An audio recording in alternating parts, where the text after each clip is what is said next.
जय मुक्ताई मुक्ताई वार्ता news channel मध्ये आपले हार्दिक स्वागत आहे। अप्पर पोलीस अधीक्षकांनी घेतला संत मुक्ताई यात्रोत्सवाचा आढावा। संत मुक्ताई चांगदेव माघवारी यात्रोत्सवाचे पार्श्वभूमीवर प्रथमच मुक्ताईनगरचे आमदार चंद्रकांत पाटील यांनी जळगाव येथे जिल्हाधिकारी यांच्या दालनात 11 विभागाचे अधिकारी, मंदिराचे पुजारी, संस्थांचे अध्यक्ष, विश्वस्त तसेच पोलीस अधिकारी यांच्या उपस्थितीमध्ये आढावा बैठक घेतली होती। आढावा बैठकीत मुक्ताईनगर पोलीस निरीक्षक नागेश मोहिते यांनी मुक्ताईनगर, कोथळी, चांगदेव, मेहून येथील मंदिरांचे लाईव्ह नकाशाद्वारे माहिती दिली होती। तसेच असलेल्या उणिवा व करण्यात येणाऱ्या उपाययोजनांची माहिती दिली होती। यात्रोत्सव काळात भाविकांची होणारी गैरसोय तसेच गर्दीमुळे होणारी भाविकांची वाहतूक कशी टाळता येईल याबद्दल जिल्हाधिकारी आयुष प्रसाद यांनी प्रशासनाला सूचना दिलेल्या आहेत। या पार्श्वभूमीवर आज दिनांक 17 फेब्रुवारी 2025 सोमवार रोजी अप्पर पोलीस अधीक्षक अशोक नखाते यांनी मुक्ताई चांगदेव मंदिराला भेट देऊन पूर्व तयारीचा आढावा घेतला।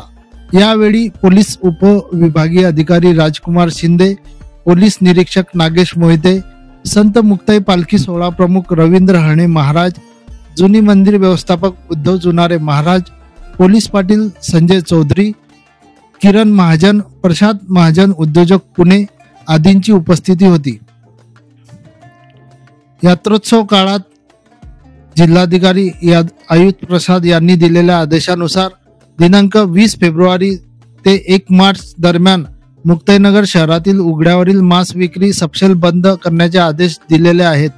त्यामुळे वारंवार मागणी करूनही निवेदने, इशारे देऊन उघड्यावरील बंद न पडलेली मांस विक्री या काळात प्रशासन कशा प्रकारे बंद करून घेते हे पाहणे औत्सुक्याचे ठरेल। दुभाजक व रस्त्यांवर घाणीचे साम्राज्य।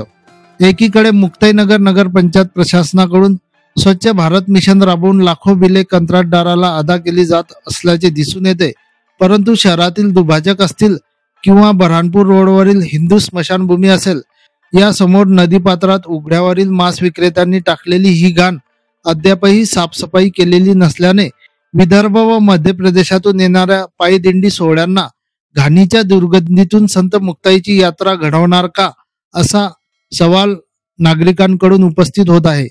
उघड्यावर मांस विक्री करणाऱ्यांच्या मुजोरीपणामुळे पुन्हा नदीपात्रात हिंदू स्मशानभूमीजवळ मांसाचे व माशांचे तुकडे आणि त्यांची घाण टाकली गेल्यामुळे येथे दुर्गंधी पसरलेली आहे।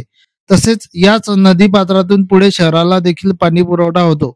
त्यामुळे नगरपंचायत प्रशासन स्वच्छतेवर किती चांगल्या प्रकारे काम करते हे यावरून दिसून येते।